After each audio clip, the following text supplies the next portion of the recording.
Shalom, jemaat dikasih Tuhan. Shalom. Emang di mana-mana sama ya. Kalau di sininya kenceng, di sananya nggak bersuara. Tapi di sininya kalau suaranya volume diturunkan, di sana baru menjawab. Saya percaya setiap kita bersukacita ada di tengah-tengah hadirat Tuhan. Yang bersukacita katakan amin. Dan saya senang melihat keluarga di tempat ini adalah keluarga yang diberkati, keluarga yang berbahagia.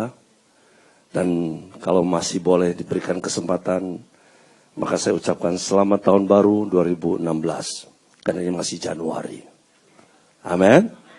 Nah saudaraku, kita bersyukur karena kita dalam satu gereja di mana tuntunan Tuhan sampaikan melalui gembala kita. Saudaraku, tidak banyak gereja, saya katakan, memiliki sebuah tuntunan yang begitu jelas.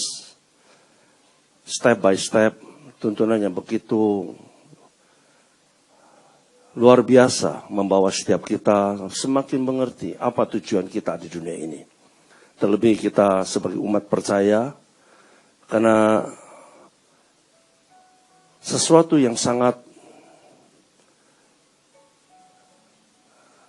rugi atau sesuatu yang sangat tidak berarti dalam kehidupan manusia adalah pada waktu kita kehilangan sebuah tujuan hidup.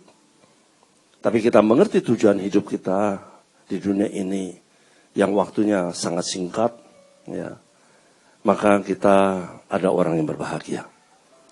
Nah, Tuhan mau supaya saudara saya semua mencapai surga yang mulia. Yang mau mencapai surga katakan amin. Sebab kalau kita tidak mencapai surga yang mulia dan tidak tahu tujuan hidup kita, Tuhan membawa gereja Tuhan, kita menjadi orang percaya adalah untuk mencapai surga yang mulia, maka sebetulnya semua sia-sia.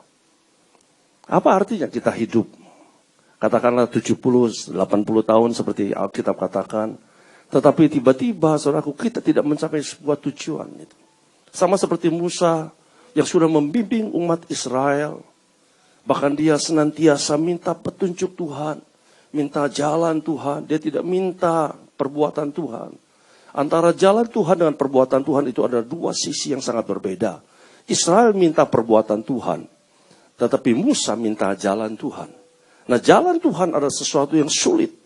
Tetapi dia yakin percaya kalau Tuhan memberikan jalan Tuhan, maka itu yang akan membawa dia mencapai satu tujuan. Tapi apa yang terjadi? Kalau kita perhatikan dari sekian banyak manusia yang keluar dari Mesir, yaitu orang-orang Israel sebagai umat pilihan Allah, Tuhan sudah bebaskan mereka, dilepaskan dari segala kutuk, dilepaskan dari segala perbudakan.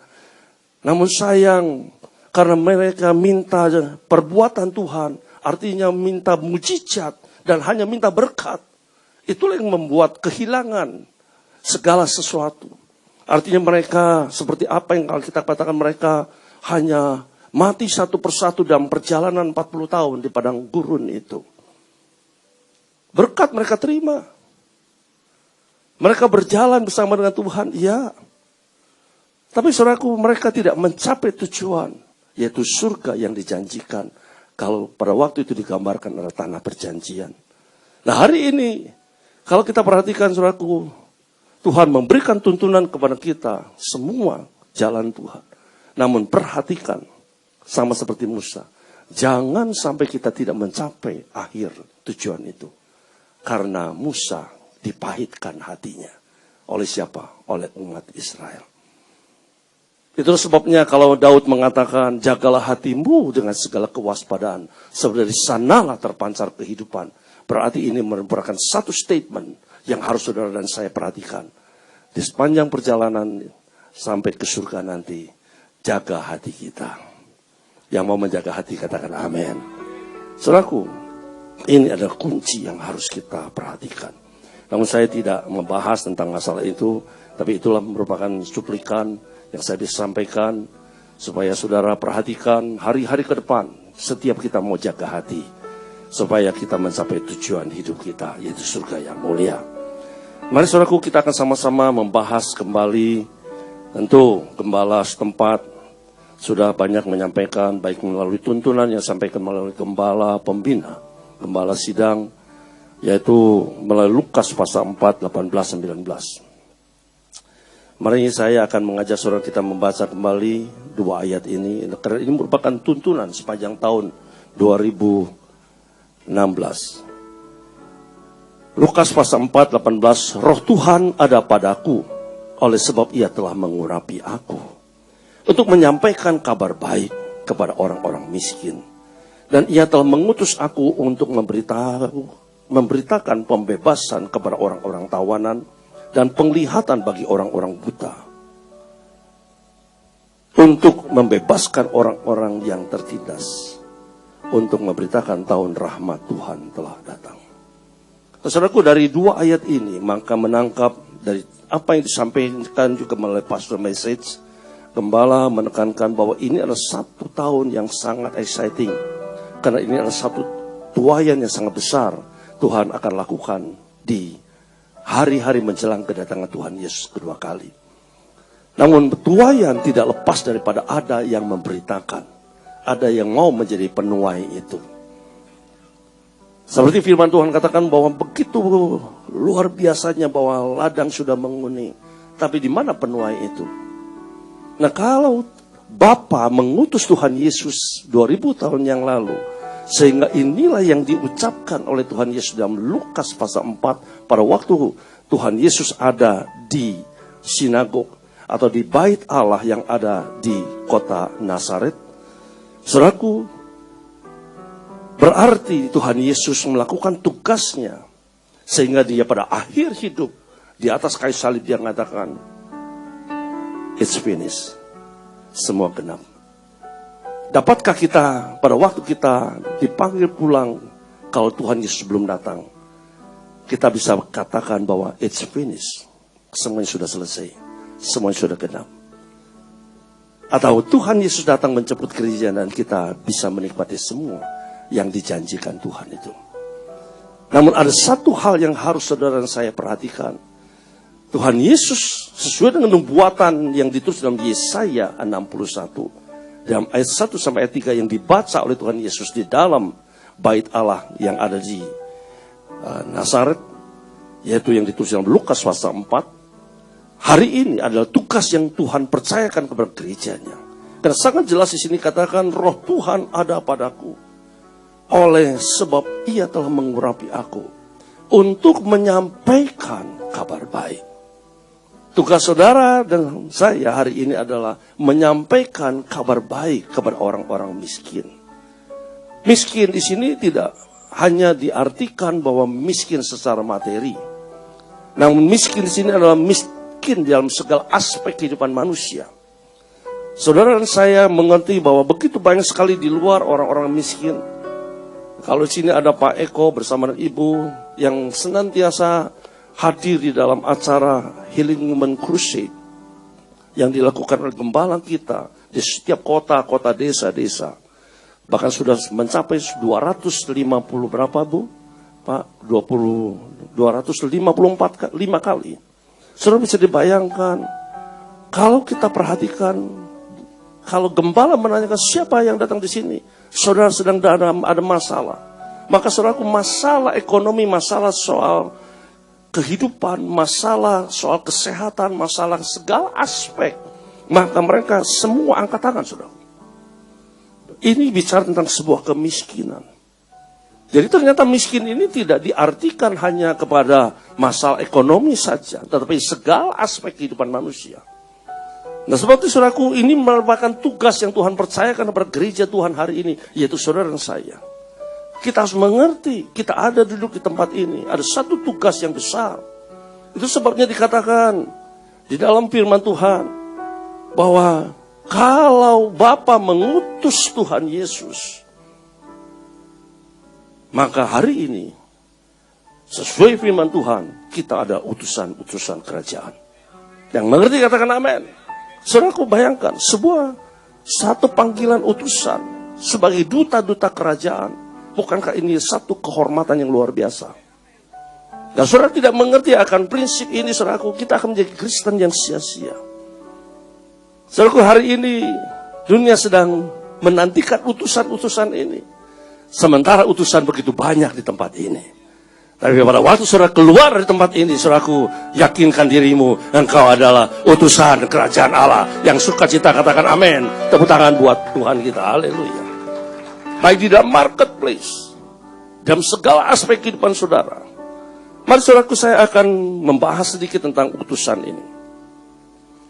Di dalam firman Tuhan yang ditulis dalam Matius pasal 11 ayat 10. Karena tentang dia ada tertulis, lihatlah aku menyuruh utusanku mendahului engkau.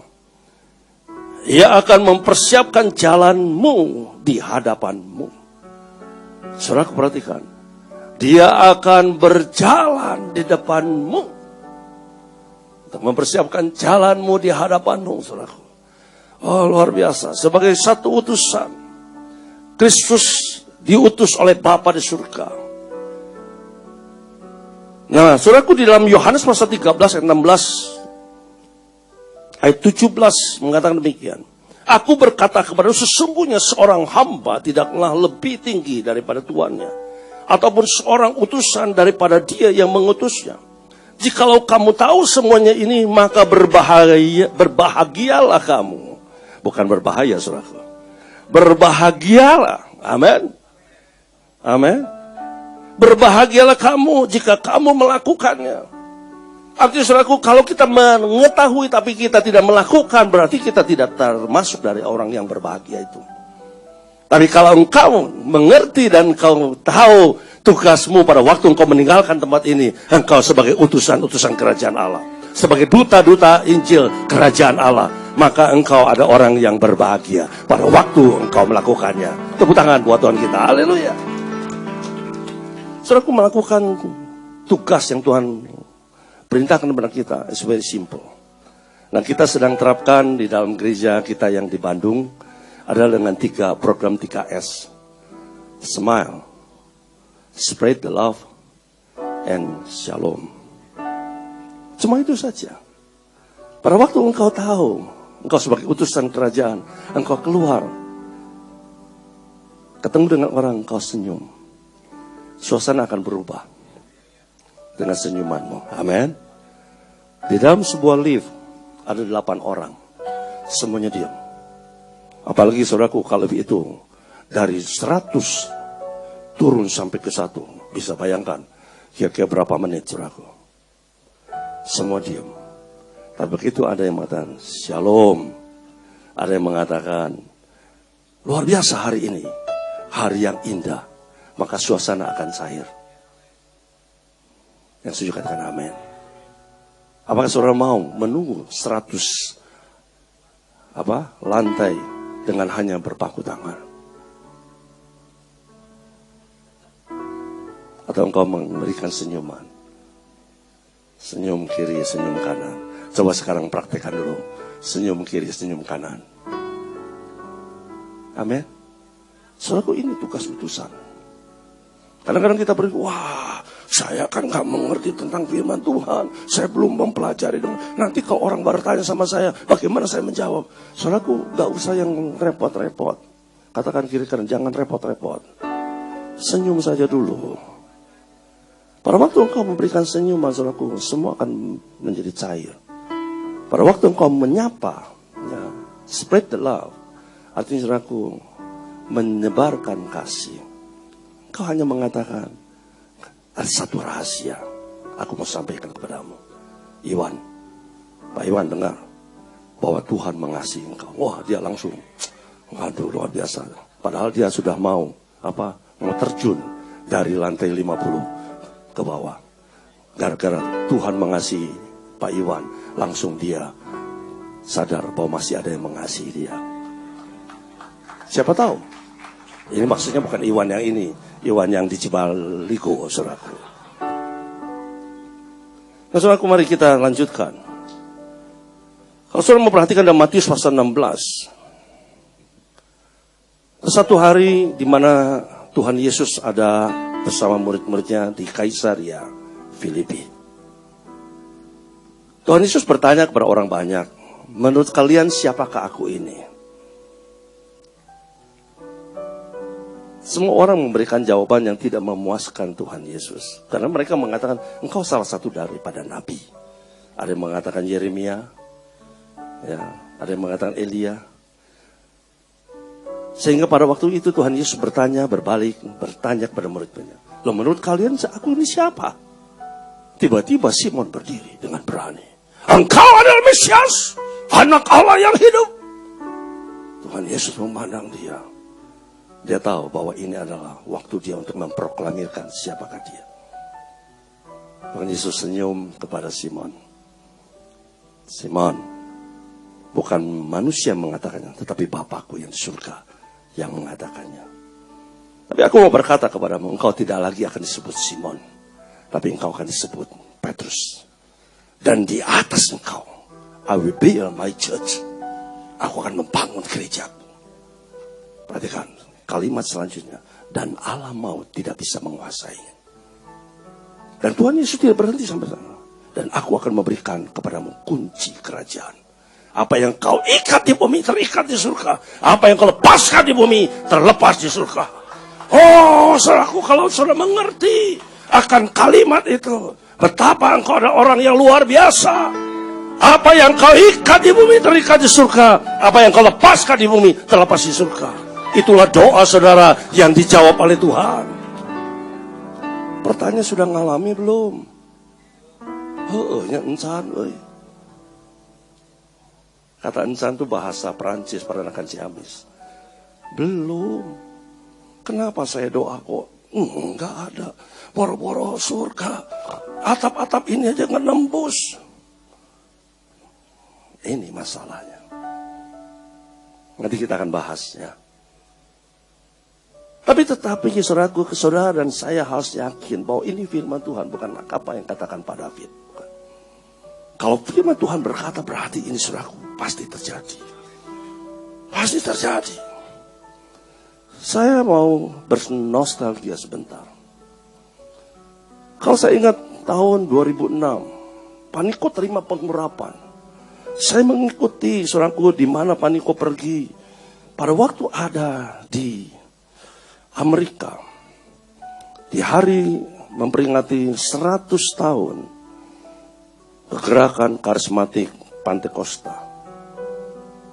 Saudaraku, pada waktu itu Pak Niko ada sebuah rumah yang disebut rumah daripada William Seymour.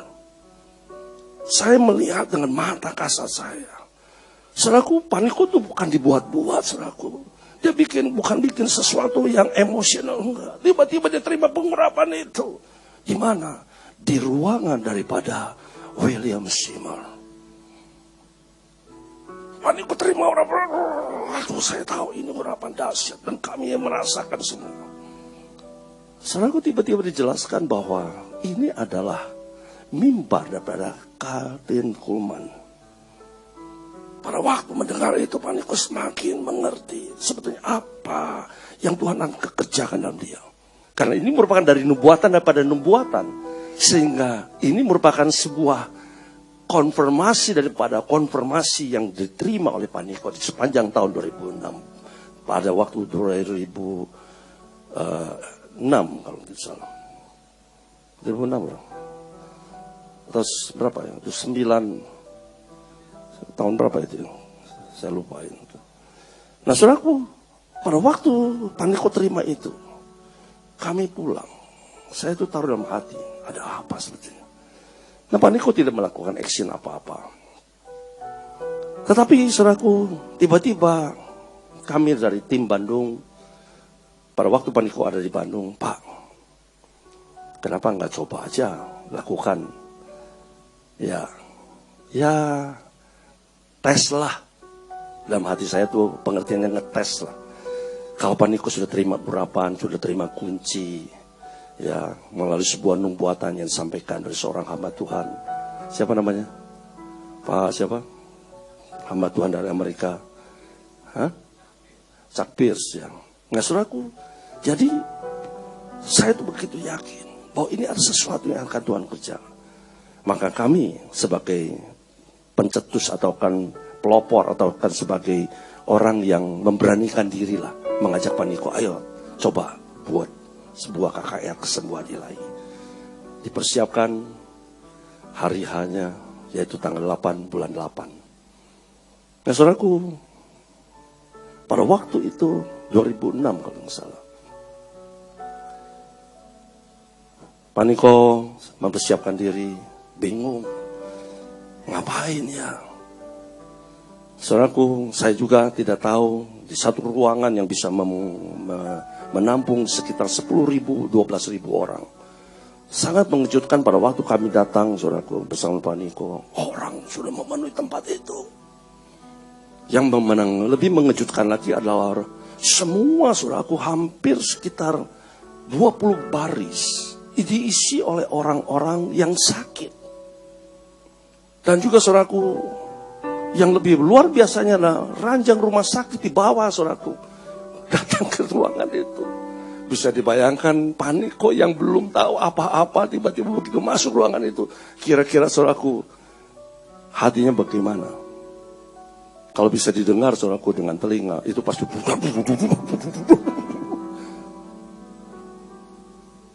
tapi saya tahu saudaraku, itulah hari awal daripada semua janji Tuhan digenapi.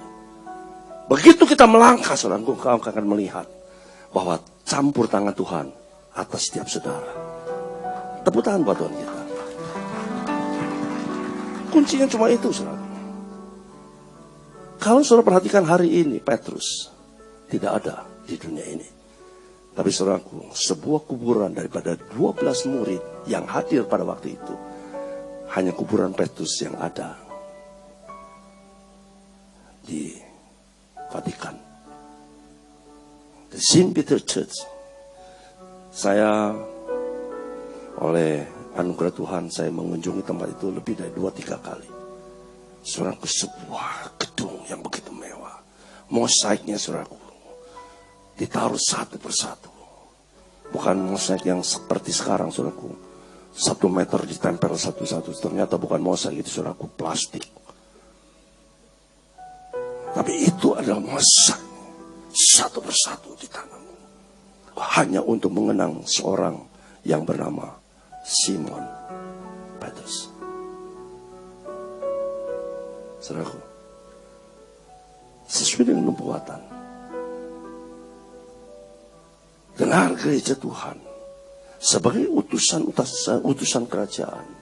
Bukan saja engkau adalah orang terhormat, engkau sebagai wakil atau suara mewakili surga untuk berbicara kepada dunia. Berarti apa yang kau ucapkan, Tuhan akan menggenapinya. Tepuk tangan buat Tuhan kita. Sederhananya begitu.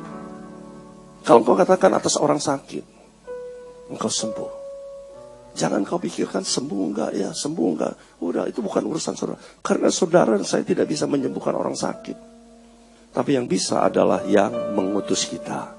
Karena tadi dijelaskan, kita yang diutus lebih kecil daripada yang mengutus. Yang mengutus yang akan bertanggung jawab atas semua apa yang kita ucapkan dan apa yang menjadi tindakan kita. Yang percaya katakan amin. Yang percaya katakan amin. Ini penting. Kisah Para Rasul 1 ayat 8 mengatakan, tetapi kamu akan menerima kuasa pada saat Aku turun atas kamu. Kamu akan menjadi saksiku dimulai dari Yerusalem dan seluruh Yudea dan Samaria sampai ujung bumi. Ternyata saudaraku, ada sebuah tugas kesaksian bagi saudara saya dimulai dari Yerusalem yang menggambarkan adalah keluarga kita. Bagaimana dalam keluarga kita? Apakah kita menjadi sebuah kesaksian? Suami, istri, anak. Bagaimana di dalam keluarga?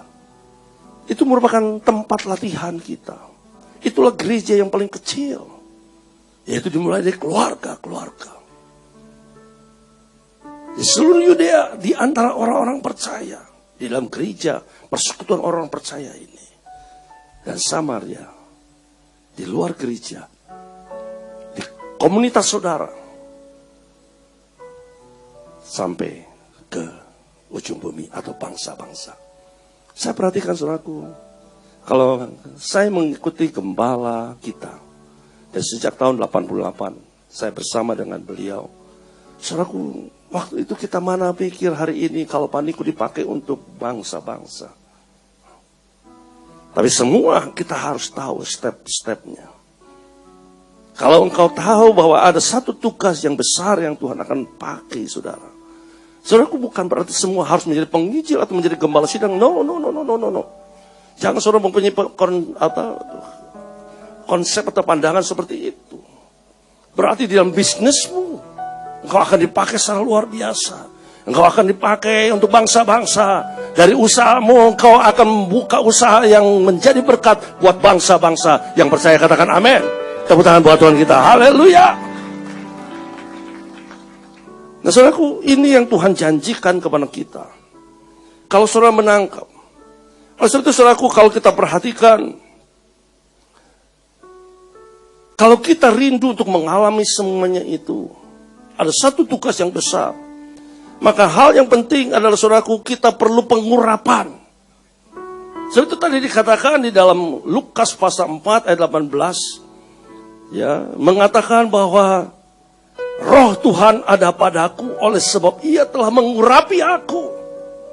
Saudara harus mengerti ada satu pengurapan. Pengurapan yang dilepaskan oleh Tuhan. Setiap pagi engkau minta urapan yang baru. Saudaraku, urapan itu bukan harus minta orang yang tumpang tangga atas saudara. Bukan. Tapi engkau yakin percaya bahwa engkau minta pada Tuhan, maka Tuhan akan lepaskan urapan itu. Amin. Saudaraku, sedikit menyinggung tentang pengurapan. Kami di Bandung laksanakan setiap bulan 1 kali pengurapan minyak. Supaya saudara tahu tentang pengurapan itu, mari saya akan bahas, yaitu yang diambil dari Yesaya 10 ayat 27. Nah, saya ambil dari bahasa Inggris dari New King James Version. Dikatakan, it shall come to pass in that day that his burden will be taken away from your shoulder, and his yoke from your neck, and the yoke will be destroyed because of the anointing oil. Saya perhatikan ini. Dikatakan, and the yoke will be destroyed because of the anointing oil. Saudaraku, kita tahu pengurapan adalah sebuah pemberdayaan Roh Kudus. Pada waktu Roh Kudus memenuhi kita, pada waktu Roh Kudus mulai beraksi, beraction dalam kehidupan kita. Karena saudaraku, sangat mungkin Roh Kudus tidak beraction. Tergantung daripada setiap kita. Bagaimana sikap kita menyambut Roh Kudus yang ada di dalam kita. Karena kapasitas masing-masing Roh Kudus di dalam setiap pribadi lepas pribadi tidak sama. Tapi setiap kita sudah menerima Roh Kudus itu. Kapan? Pada waktu kita mengaku dengan mulut, hati percaya Yesus Kristus Tuhan. Saat itu Roh Kudus sudah dibaterikan dalam kehidupan kita. Namun saudaraku, apakah Roh Kudus itu mendapatkan tempat yang baik dalam kehidupan kita atau tidak? This is the problem. Ini masalah. Dia bisa hanya 5% mendapat posisi dalam kehidupan kita. Atau dia memenuhi kita. Saudaraku, pengurapan bukan saja mengajar segala sesuatu sesuai dengan 1 Yohanes pasal 2 ayat 27. Namun pengurapan juga memberikan kepada kita kemenangan. Mazmur 20 ayat 7. Ya, sekarang aku tahu bahwa Tuhan memberi kemenangan kepada orang yang diurapinya. Dan menjawabnya dari surganya yang kudus. Dengan kemenangan yang gilang gemilang oleh tangan kanannya. Saudaraku, jelas sekali firman Tuhan bahwa dengan pengurapan itu akan memberikan kemenangan kepada kita. Kemenangan atas segala masalah yang kita hadapi. Kemenangan atas segala persoalan-persoalan yang kita hadapi di dalam pekerjaan, di dalam rumah tangga, di dalam segala aspek kehidupan kita. Yang setuju katakan amin, dan percaya katakan amin. Saudaraku, oleh sebab itu ini hari-hari pada waktu goncangan sedang terjadi. Yakinkan dirimu, apakah bahwa dia sedang mengurapi engkau? Apakah setiap pagi kita minta urapan yang baru? Saudaraku, kalau setiap pagi engkau berkata begini, saat ini ku datang dalam hati ragu, ku pandang wajahmu tersenyum penuh kasih, ku ucapkan selamat pagi Bapa kekasih, terima kasih berkat-Mu sepanjang hari ini. Glory, haleluya,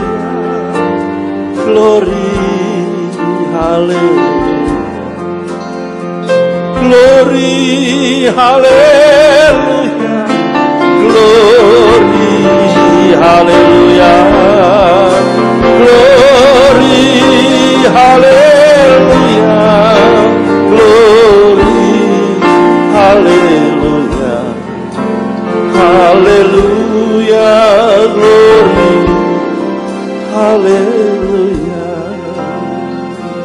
Amin. Setiap pagi kita undang Roh Kudus, ucapkan kata-kata positif. Aku yakin Roh Kudus, Engkau di dalamku. Bila Engkau enjoy in this home, buat Roh Kudus betah. Siapa yang mau membuat Roh Kudus sukacita tinggal dalam kita? Ujiannya adalah apa? Kita harus jaga damai sejahtera. Amin. Amin. Saudaraku, pada waktu saya dulu tidak mengerti tentang betapa pentingnya kita bahasa roh. Tiba-tiba saya karena dari latar belakang gereja Injili yang anti kepada bahasa roh. Saya ada murid daripada Stephen Tong. Keluarga Tong. Yang sangat anti kepada bahasa roh. Itulah yang membuat menghasilkan murid juga anti bahasa roh. Satu hari tiba-tiba saya mengalami baptisan Roh Kudus. Saya dijamah. Tiba-tiba saudaraku keluar kata-kata yang tidak pernah saya lakukan selama ini. Saudaraku, saya nggak bisa kontrol. Seolah tubuh saya dalam keadaan yang begitu luar biasa. Saya dibakar oleh Roh Kudus. Tiba-tiba saya tanya kepada pendeta saya, kenapa saya mengalami seperti ini? Tiba-tiba dia mengatakan, hati-hati loh, itu dari setan. Saudara bisa bayangkan, jemaat biasa bertanya kepada yang lulusannya adalah STH, MTH.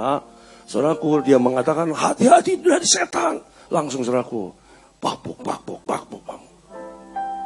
Terus saya tanya kepada yang mendoakan saya, dan menurut Bapak, apakah ini dari setan? Dia cuma katakan begini, apakah you terima damai sejahtera dan sukacita pada waktu engkau berbahasa roh? Saya kata, iya. Apakah setan bisa memberikan damai sejahtera? Baru saya sadar, betul juga. Setan tidak akan memberikan damai sejahtera. Yang yakin katakan amin. Itu yang membuat saya mantap. Sehingga saya lanjutkan terus sampai hari ini. Saudaraku, ujiannya saudaraku atau mengetesnya gampang. Apakah engkau penuh Roh Kudus atau tidak penuh Roh Kudus? Apakah ada damai sejahtera dalam hatimu? Nah saudaraku, antara damai sejahtera dengan pengampunan ada dua sisi. Tidak bisa dipisahkan. Sama seperti mata uang rupiah. Kalau saudara terima mata uang rupiah seperti gambar yang ada, maka saya akan percaya saudaraku, ini baru ada nilainya. Amin. Amin. Tapi bayangkan kalau saudara saya cabut sebelahnya saudaraku. Saudara kirim satu truk, mau terima enggak? Karena enggak ada nilainya saudaraku. Demikian saudaraku, engkau ingin dapat damai sejahtera, tapi engkau tidak pernah melepaskan pengampunan. Iso ora iso. Enggak bisa. Pada waktu kapan engkau ada perselisihan dengan seseorang, begitu engkau lepaskan pengampunan, maka saya percaya hatimu damai sejahtera. Amin. Itu kuncinya. Itu kuncinya. Pulang dari tempat ini, kalau ada sesuatu yang membuat engkau kehilangan damai sejahtera, selidiki. Jangan-jangan engkau masih menyimpan ganjelan kepada seseorang. Lepaskan. Ya, Pak Iwan. Saudaraku, lepaskan. Maka engkau akan diliputi dengan damai sejahtera. Nah, saudaraku, saya akan buka satu rahasia. Mengapa Tuhan mau supaya kita penuh Roh Kudus? Efesus pasal 3. Ayat 19. Bagian B mengatakan, Paulus katakan, aku berdoa supaya kamu dipenuhi di dalam seluruh kepenuhan Allah. Ayat 20-nya menjadi jaminan. Apa dikatakan? Bagi Roh Kuduslah yang dapat melakukan jauh lebih banyak daripada apa yang kita doakan atau pikirkan, seperti yang ternyata dari kuasa, dari dinamis yang bekerja di dalam kita. Tepuk tangan buat Tuhan kita. Ini tepuk tangannya masih rodo-rodo nggak ngerti nih. Berikan tepuk tangan yang mengerti. Yes. Satu saudaraku, minta terus penuh Roh Kudus. Amin. Bangun terus hubunganmu dengan Tuhan. Ya. Mulai pujian, penyembahan, ucapan syukur, dan melepaskan pengampunan. Yang terakhir adalah seperti apa yang disampaikan oleh Bapak Gembala, kita harus percaya. Untuk engkau menjadi alat Tuhan, saudaraku, jangan memakai pikiranmu, asal engkau percaya. Ya. Saudaraku, kalau kita perhatikan dalam Lukas pasal 4, pada waktu Tuhan Yesus awal dia menyampaikan tentang Yesaya 61 yang dibaca di depan semua para imam dan juga umat Israel yang hadir di sinagog itu. Itu adalah di hari Sabat. Maka semua awalnya terheran-heran. Sebab cara Tuhan menyampaikan ayat itu, membacakan ayat itu tidak sama seperti para imam. Itu membuat mereka semua exciting sekali. Who is he? Who is this man? Siapa orang ini? Ternyata geningan si Yusuf boga anak. Anaknya Yusuf tukang kayu yang ada di sekeliling kita, di tengah-tengah kita. Semua langsung lemas. Xiao Haizi, Sekia. Karena waktu itu masih muda, saudaraku. Tiba-tiba apa yang terjadi kalau kita baca, saudaraku? Tuhan Yesus mengucapkan di dalam Lukas pasal 4 ayat 25-27. Coba kita baca. Karena Tuhan tahu apa yang menjadi reaksi daripada orang-orang yang hadir. Dan aku berkata kepadamu dan kataku ini benar. Pada zaman Elia terdapat banyak perempuan janda di Israel ketika langit tertutup selama 3 tahun dan 6 bulan. Dan ketika bahaya kelaparan yang hebat menimpa seluruh negeri. Tetapi Elia diutus bukan kepada salah seorang dari mereka, melainkan kepada seorang perempuan janda di Sarfat, di tanah Sidon. Dan pada zaman Nabi Elisa, banyak orang kusta di Israel. Dan tidak ada seorang pun dari mereka yang ditahirkan, melainkan daripada Naaman, orang Syria itu. Setelah kemarin saya akan jelaskan dua cerita ini. Pada waktu zaman Elia, kita tahu 3,5 tahun tidak ada hujan, sehingga kelaparan sedang melanda seluruh daerah itu.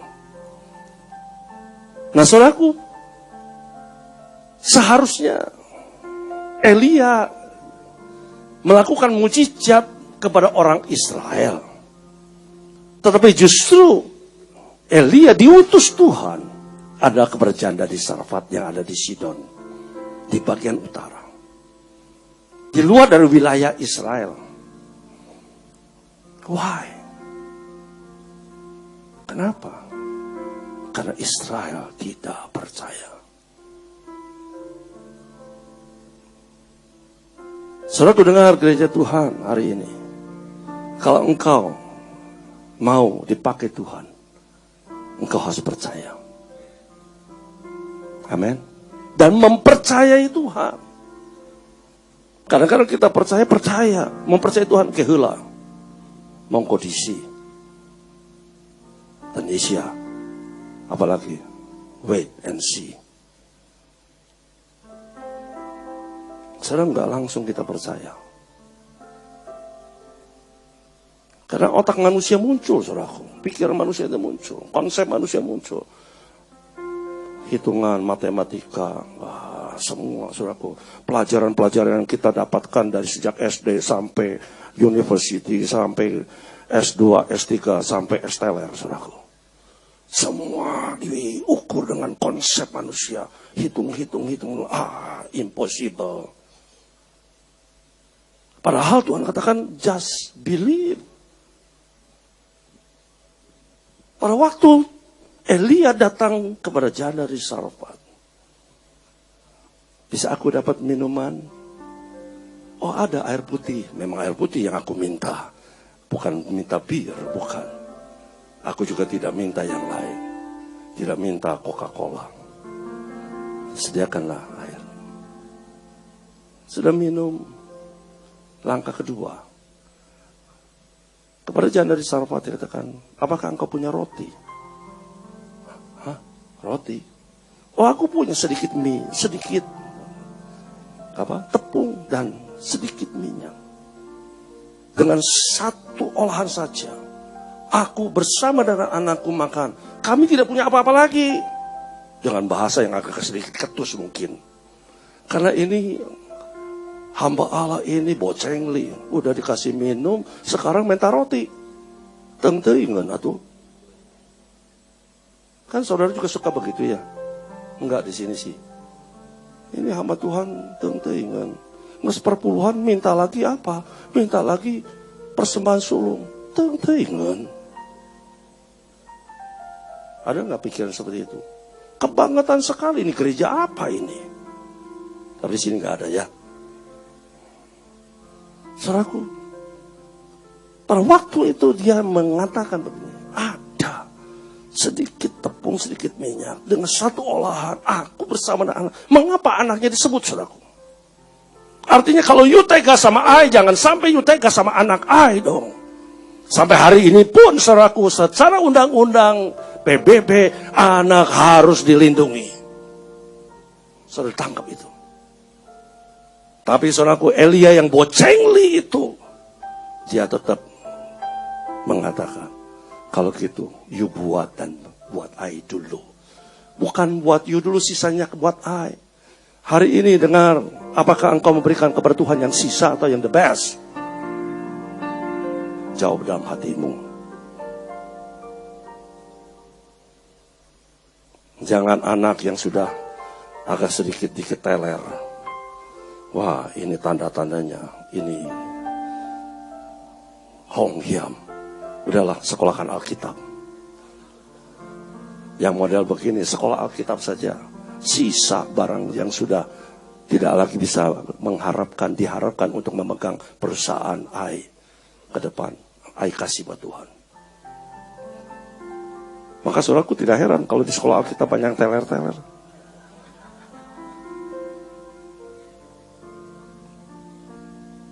Saudaraku, tetapi Elia mengatakan, buatkan, kasih air dulu makan. Saudaraku, apa yang dilakukan oleh janda Sarfat? Dia lakukan TAAT. Tidak banyak bicara. Tidak kasih komentar. Dia lakukan. Alkitab mengatakan pada waktu dia melakukan seperti apa yang diucapkan Nabi itu. Maka Alkitab mengatakan, bukan kata saya, Tuhan pelihara di sepanjang masa kesulitan itu. Dengar gereja Tuhan. Hari ini engkau mungkin sedang melihat goncangan sedang terjadi di mana-mana. Daripada waktu engkau mengutamakan Tuhan di atas segala masalahmu, engkau akan melihat hari-hari ke depan Tuhan akan pelihara, Tuhan akan memberkati, Tuhan akan mengatakan mujizat dalam kehidupan bisnismu, kesehatanmu, dalam segala aspek kehidupanmu. Yang percaya katakan amin. Ini poin, saudaraku. Ini poin. Kalau kau nangkep. Kadang-kadang saudaraku, di tengah-tengah goncangan seperti ini, perintah Tuhan tuh yang aneh-aneh. Bukan aneh-aneh, hanya tahu, hanya menguji apakah engkau mengutamakan Tuhan di atas segalanya atau mengutamakan dirimu. Hal yang kedua tentang Elisa. Mengapa Elisa justru dipakai untuk memulihkan atau menyembuhkan Naaman, seorang perwira dari bangsa lain, dari kustanya. Padahal zaman itu banyak orang kena kusta. Hari ini mungkin kusta tidak terlalu menjadi penyakit yang masalah, ya, karena ini hanya sakit kulit, saudaraku. Tapi pada waktu zaman itu orang kusta itu, saudaraku, dia harus ngomong. Kalau misalkan dia ada di antara orang banyak, ai kusta, minggir, ai kusta, semua orang. Sekarang nggak mungkin, saudara. Ai sakit kulit. Nggak ada, saudaraku. Naaman juga menutupi dirinya dengan segala jubah keperwiraannya. Di luar begitu hebat nampaknya, tapi di dalamnya kusta. Inilah yang hari ini banyak di antara orang-orang di dunia. Luar kelihatan hebat, tapi dalam sedang ada banyak masalah. Itu yang disebut kata kusta. Tapi yang tahu siapa? Bujangnya. Bujang daripada Naaman, dia tahu betapa menderitanya pada waktu jubah itu dibuka. Aduh, nah, aku susah. Aku di luar banyak kepura-puraan. Sementara aku begitu menderita. Sambil membersihkan bujangnya itu dari lelehan-lelehan kustanya. Tuhan, ada satu berita yang luar biasa. Ada seorang nabi. Dia ada orang Israel. Dia bernama Elisa. Dia akan menyembuhkan Tuhan. Asal Tuhan mau melangkah pergi ke tempat dia. Gak bisa dipanggil tuh. Ayo sediakan Boeing 737. Gak bisa. Kita harus melangkah ke sana. Sekali ditolak, 2 kali, 3 kali. Kenapa gak dicoba ya? Iya Tuhan, coba. Kalau sembuh kan gak susah. Ayo juga gak susah. Bayangkan tiap hari harus membersihkan punya kusta kan. Ya kalau tidak transfer. Kalau transfer gimana? Dalam hati yang mungkin begitu. Ya berangkatlah mereka. Saudaraku, Alkitab mengatakan apa? Pada waktu sampai di sana. Saudaraku, seorang pejabat tinggi dari sebuah negara.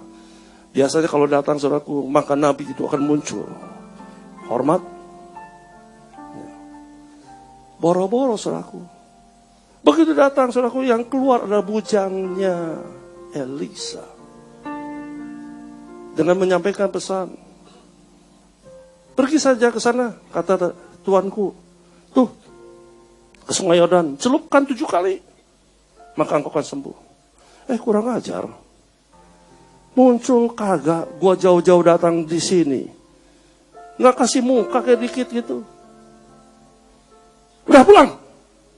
Bujangnya, Tuhan, nggak jauh-jauh ke dia. Nggak satu tanggung. Nggak. Enak aja gua nggak dihormati. Tuhan, tong gitu atuh. You enak naik keledai atau naik kuda. Ai jalan kaki. Mungkin dalam pikirannya, saudaraku. Awal dia menolak. Tapi karena bisikan bujang daripada Naaman, akhirnya Naaman taat. Pada waktu dia masuk ke dalam Sungai Yordan, yang jauh lebih kotor daripada sungai-sungai di mana negara dia ada. Kesembuhan terjadi, mujizat terjadi. Siapa yang berjasa? Bujang Naaman. Inilah tugas kerja Tuhan, harus seperti bujang Naaman, menjadi pembisik-pembisik, membangkitkan mereka yang sedang mengalami kesulitan, kesusahan, penderitaan. Justru bagian saudara dan saya menjadi saksi, menjadi kehidupan, memberikan semangat bagi yang letih lesu, bagian kita untuk membangun orang yang berbeban berat. Mulutmu kau pakai, kau akan melihat mujizat terjadi. Akan banyak orang melihat Tuhan ada bersama-sama kita. Tepuk tangan buat Tuhan. Ini rahasianya. Kalau kau ingin melihat tahun 2016 adalah tahun pembebasan yang seutuhnya. Total deliverance in this year. Saudaraku, praktekkan firman Tuhan itu. Kau tahu, sadar who you are, siapakah saudara.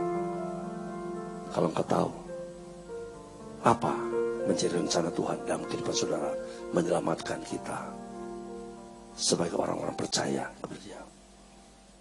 Kedua, engkau harus senantiasa penuh Roh Kudus. Dan ketiga, engkau harus percaya. Amin. Mari kita sama-sama berdiri.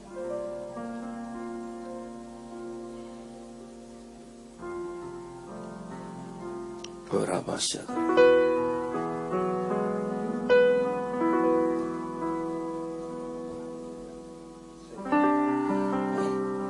Angkat tanganmu di hadapan Tuhan. Oh, haleluya. Oh, haleluya. Haleluya. Haleluya. Oh, haleluya. Oh, haleluya. Haleluya. Haleluya. Sebentar saudaraku, saya perkenalkan lagu ini. Lagu ini sederhana, hanya melodi. Haleluya bisa diucapkan oleh semua bangsa. Satu hari pada waktu Dr. Kim, istri daripada Dr. Cho, ada di kota Bandung. Dia berbincang-bincang dengan anak saya, Stefanus. Dia katakan, Stephen, I give you a new song. This is from heaven. Berikan lagu ini. Nah, pada waktu mau masuk dalam volume kedua dari lagu saya, di dalam volume yang sedang masa produk, sebentar lagi akan mulai diedarkan. Nah, saudaraku, anak saya minta izin daripada Dr. Kim, istri Dr. Cho. Dr. Kim, saya minta izin. Oh, nggak usah minta izin. Ini adalah dari surga. Ini adalah nyanyian surga. Yuk, nggak usah minta izin. Lakukan itu. Sebab itu saudaraku, kalau saudara mengerti lagu ini, maka kau nyanyikan setiap pagi, setiap hari. Di jalan, dimanapun, kau nyanyikan lagu ini. Kau akan melihat suasana surga turun. Amin. Siapkan hatimu. Oh, haleluya. Oh, haleluya. Haleluya. Haleluya. Oh, haleluya. Oh, haleluya. Haleluya.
hari seorang hamba Tuhan di Hong Kong. Dia adalah hamba Tuhan yang dipakai Tuhan luar biasa untuk orang di Hong Kong. Dia bertanya kepada saya, karena dia sahabat, Pastor David, 我要问你一句话. Dia bertanya kepada saya satu pertanyaan. 你有什么恩赐? Kamu punya karunia apa? Saya katakan kepada dia, 我没有什么恩赐. Ni 不要这么谦卑. Jangan begitu rendah hatilah. Pasti karunia kamu banyak. Saya goyang-goyang, 没有. Kemarin waktu saya di Hong Kong pelayanan di gereja, dia sampaikan di dalam jemaat yang ada bersama-sama dia disampaikan. Pastor Billy Low, 我现在告诉你，我没有什么恩赐，我的恩赐只有一个，要喜悦他. Satu karunia saya adalah saya hanya mau menyenangkan hati Tuhan. Amin. Biar ini lakukan dalam kehidupan saudara. Senangkan dia. Day by day. Tiap hari. Kalau kau menyenangkan hati Tuhan, Tuhan akan lakukan sesuatu yang membuat kau terheran-heran. Kau akan terheran-heran. Dengar jemaat Tuhan. Gembala saudara adalah gembala yang luar biasa. Tuhan taruh gembala yang rendah hati. Pas gembalanya nggak ada tempat ini, jadi saya boleh bicara lebih leluasa. Saudara, jarang ada gembala seperti hamba Tuhan, Pak Budi Sastra. Saya kenal beliau 20 tahun. Saya itu saudara harus nyaman ada di gereja ini. Tentrem Kertora Harjo, kalau perlu ditambah Nyotora Harjo. Amin. Setia, lakukan sungguh-sungguh bahwa wadah ini menjadi sinar kemuliaan Tuhan buat kota Jakarta. Maka tempat ini tidak akan sama lagi. Engkau akan melihat jiwa-jiwa di bawah Tuhan dalam tempat ini. Yang percaya katakan amin. Dan sekarang taruh tangan saudara di atas kepala saudara seperti ini. Minta urapannya, Pak. Bapak, kayak perlu urapanmu Tuhan. Perlu urapan. Urapi seluruh umatmu. Urapi Tuhan, pribadi lepas pribadi. Dengan pengurapannya, Pak. Di dalam nama Tuhan Yesus. Di dalam nama Tuhan Yesus.